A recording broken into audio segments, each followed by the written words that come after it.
The prodigal son, love that never gave up. Luke 15 verses 11 to 32. Once upon a time, there was a wealthy man who had two sons. The younger son, full of pride and restlessness, demanded his share of the inheritance before his father had even passed away. Though the request must have pierced his heart, the father divided the wealth and handed it over. With a bag full of riches and a heart full of selfish dreams, the young man left home and went far away. There, he lived a wild life, parties, pleasures, and friends who loved his money more than they loved him. But soon, the money ran out, and so did the friends. Left alone and penniless, a famine struck the land. Desperate and starving, the young man took a job feeding pigs, a humiliating task for a Jewish man. He was so hungry he wished he could eat the pig food. Sitting in filth and shame, he finally remembered the goodness of his father. He said to himself, "Even my father's servants live better than this. I will go back, not as a son, but as a servant." Broken and ashamed, he began the long walk home. But while he was still a long way off, his father saw him and ran. The father didn't wait for an apology. He ran to his son, embraced him, kissed him, and said, "Bring the best robe, a ring for his hand, sandals for his feet. My son has come home." Tears streamed down the son's face. He tried to speak, "Father, I've sinned," but the father didn't listen to shame. He only heard joy. The household erupted in celebration. Moral: God doesn't wait for you to fix yourself. He meets you with love when you simply turn back. No matter how far you've gone, your heavenly Father is always looking for you. Joseph, from pit to palace, Genesis 37 to 50. Joseph was a dreamer, loved by his father Jacob. He wore a beautiful coat of many colors, but his brothers were jealous. His dreams of ruling one day made them angry and bitter. So, one day they betrayed him. They stripped him of his robe, threw him into a pit, and later sold him to traders as a slave. Imagine Joseph's heart, confused, abandoned, hurt. He had done nothing wrong, yet his life was shattered. In Egypt, he became a servant in Potiphar's house. There, he worked hard and found favor. But even then, trouble found him. Potiphar's wife falsely accused him of wrongdoing, and he was thrown into prison. Once again, Joseph was punished for doing nothing wrong. Years passed in the cold darkness of a prison cell. Yet Joseph never gave up on God, and God never gave up on him. One day, Pharaoh had a troubling dream. No one could explain it, but someone remembered Joseph. They brought him out of prison. With God's help, Joseph interpreted the dream. Pharaoh was so impressed. He made Joseph the second most powerful man in all of Egypt. Years later, a famine brought Joseph's brothers to Egypt to buy food. They didn't recognize him, but Joseph recognized them. He had every right to take revenge. Yet when they begged for mercy, Joseph wept. He embraced them and said, "You meant it for evil, but God meant it for good." Moral: God is writing a bigger story than what you see. Your pain is not wasted. He turns betrayal into blessings and uses the broken to build something beautiful. Hannah's prayer: God hears the cry of the brokenhearted. 1 Samuel 1-2. Hannah was a woman with a deep ache in her soul. She longed for a child, but her womb remained empty year after year. In a culture where motherhood defined a woman's worth, Hannah felt cursed, ashamed, and forgotten.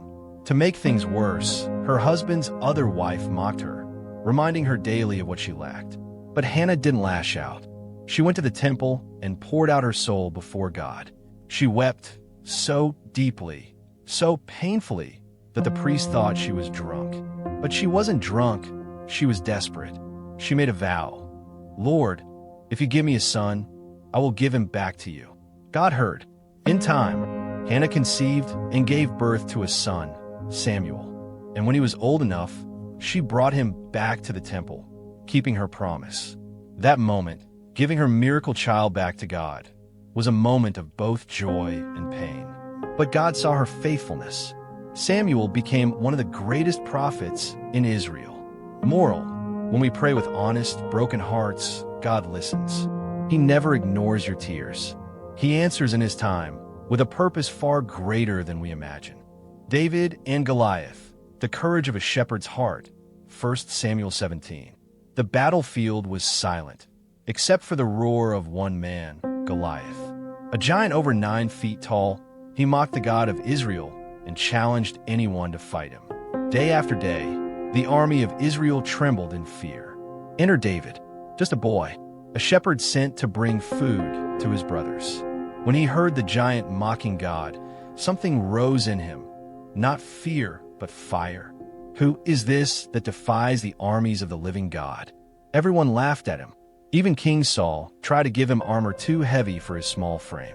But David didn't need armor. He needed only his sling, 5 smooth stones, and his faith in God. He walked on a battlefield. Goliath laughed. Am I a dog, that you come at me with sticks? David answered boldly, You come at me with sword and spear, but I come in the name of the Lord of hosts. He slung 1 stone, and the giant fell. Victory wasn't won by size. It was won by faith. Moral, you may feel small, but if you have faith, no giant can stand against you. When you stand with God, you are never outnumbered.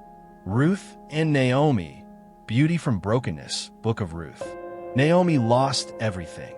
Her husband, her 2 sons.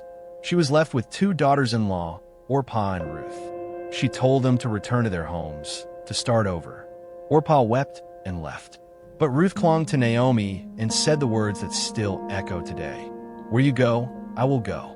Your people will be my people. Your God, my God.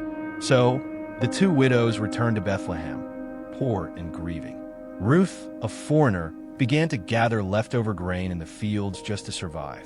But God was writing a love story in the shadows. The field she picked from belonged to Boaz, a kind and honorable man. He noticed Ruth's devotion and protected her. In time, Boaz married Ruth and redeemed Naomi's family line. Their great-grandson would one day be named David, the future king. And through Ruth's faith and loyalty, the lineage of Jesus was born. Moral, even in loss, God brings new beginnings. Faithfulness in the small things leads to eternal legacies. Esther, for such a time as this, Book of Esther. In a faraway land ruled by a mighty king named Xerxes, there lived a young Jewish woman named Esther. She was beautiful, but what made her shine was not her face, it was her heart. After Queen Vashti was removed, the king sought a new queen. Among many women, Esther was chosen. She didn't boast. She didn't chase fame. She listened to her cousin Mordecai and kept her identity as a Jew a secret. But a storm was coming. A powerful man named Haman, filled with pride and hate, convinced the king to issue a decree to kill all Jews in the kingdom. It was a death sentence for Esther, her people, and her faith. Mordecai sent word to Esther. He pleaded with her to speak to the king. But it wasn't that easy. No one approached the king without invitation. Doing so could mean death. Esther wrestled with fear, but then she made a decision that would echo through eternity. She told Mordecai, "If I perish, I perish." And with fasting and prayer, she stepped into destiny. She entered the throne room. The king could have had her killed, but instead, he extended his golden scepter. She found favor. Through courage, wisdom, and timing, Esther exposed Haman's plan. The Jews were saved, and Haman, the enemy, was destroyed on the very gallows he built for Mordecai. Moral, you're not where you are by accident. God has placed you in your situation for a divine purpose. When fear says stay silent, faith says speak up for such a time as this. Open Book 7. The Good Samaritan, compassion has no borders. Luke 10 verses 25 to 37. A man was traveling on a dangerous road from Jerusalem to Jericho. Along the way, robbers attacked him. They stripped him, beat him, and left him half dead on the roadside. His blood stained the dirt. His cries for help faded into silence. Soon a priest walked by. He saw the man, but crossed to the other side. Maybe he had a sermon to give. Maybe he didn't want to be defiled.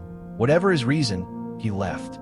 Then came the Good Samaritan. Compassion has no borders. Luke 10 verses 25 to 37. A man was traveling on a dangerous road from Jerusalem to Jericho. Along the way, robbers attacked him. They stripped him, beat him, and left him half dead on the roadside. His blood stained the dirt. His cries for help faded into silence. Soon a priest walked by. He saw the man, but crossed to the other side. Maybe he had a sermon to give. Maybe he didn't want to be defiled.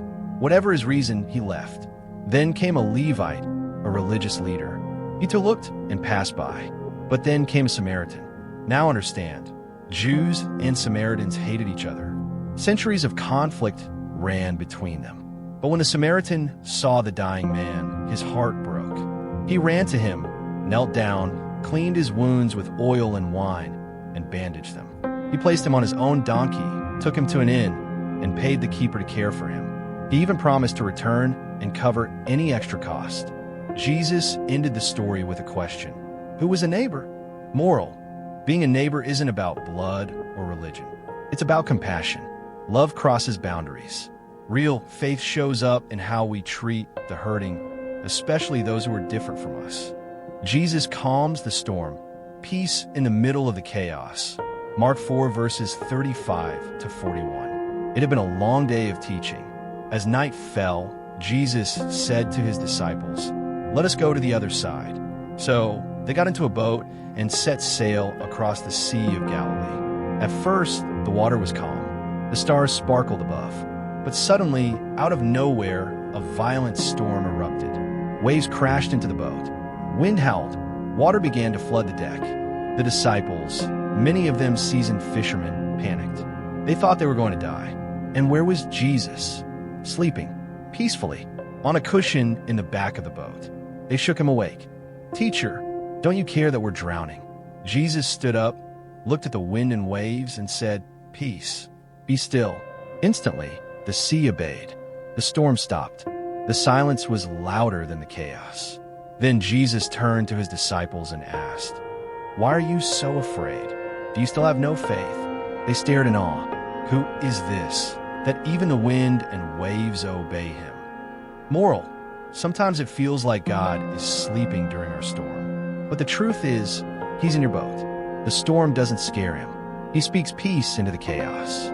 Trust him, even when he seems silent. The woman with the issue of blood, desperate faith finds healing. Mark 5 verses 25 to 34. She had suffered for 12 long years. 12 years of bleeding. 12 years of doctors. 12 years of shame. Every coin spent. Every cure failed. And she was considered unclean, unwanted, untouchable. She had no more hope, except one: Jesus. She had heard the stories. He healed the blind, touched lepers, raised the dead. Maybe, just maybe, he could heal her too. But there was a crowd, a sea of people pushing, pulling, shouting. She was weak, but something in her soul said, "If I can just touch his robe, I will be healed." She crawled through the crowd, trembling, desperate, unseen. Her fingers reached out and touched the edge of his garment. Instantly, she felt it. The bleeding stopped. Her strength returned. Jesus stopped too. "Who touched me?" The disciples laughed. "Master, everyone is touching you." But Jesus knew. "Power has gone out from me." The woman fell at his feet, afraid, confessing everything. But Jesus didn't shame her. He smiled and said, "Daughter, your faith has made you well. Go in peace." Moral: God sees the broken, the invisible, the ashamed. And he honors desperate faith. When others shut you out, Jesus invites you in. Lazarus raised from the dead. Love that weeps and speaks life. John 11. Lazarus was more than a follower. He was a friend of Jesus. His sisters, Mary and Martha, sent word to Jesus, "Lord, the one you love is sick." But Jesus didn't rush. He waited 2 days. By the time he arrived in Bethany, Lazarus was already dead, 4 days in the grave. The sisters ran to him in grief. "Lord, if you had been here, our brother would not have died." Jesus saw the sorrow, the pain, the mourning, and he wept. Then, through the tears, he asked, "Where have you laid him?" They took him to the tomb. A stone sealed it shut. Jesus said, "Roll the stone away." Martha objected, "But Lord, he's been dead 4 days. There will be a smell." Jesus replied, "Did I not tell you, if you believe, you will see the glory of God?" They rolled the stone. Jesus lifted his eyes and prayed. Then he cried out, "Lazarus, come forth." And out came Lazarus, alive, wrapped in grave clothes. Death had no power when Jesus spoke. Moral: even when all hope is buried, Jesus brings life. When he speaks, graves open. No situation is too far gone for him to redeem. If these stories touched your heart, if you felt the love, the mercy, the power of God in these moments, then this message is for you. There's a reason you're here right now. God is calling you closer. He's reminding you that you're not forgotten. You're not too broken, and you're not too far gone. Every story you heard today, whether it was Joseph in a prison, Ruth in her sorrow, or the woman reaching for Jesus' robe, each one is a whisper from heaven reminding you God still writes beautiful stories out of pain. Glowing Star, so don't let this be the end. Make it your beginning. Subscribe to Jesus Speaks Daily and join a family of believers hungry for truth, healing, and deeper faith. Mobile phone with arrow, click that subscribe button. Thumbs up like the video if you felt moved. Bell, turn on the bell so you never miss a message from heaven. Loudspeaker, and don't forget to share this with someone who needs hope today. Because when Jesus speaks, lives change. Welcome to the journey. Welcome to Jesus Speaks Daily.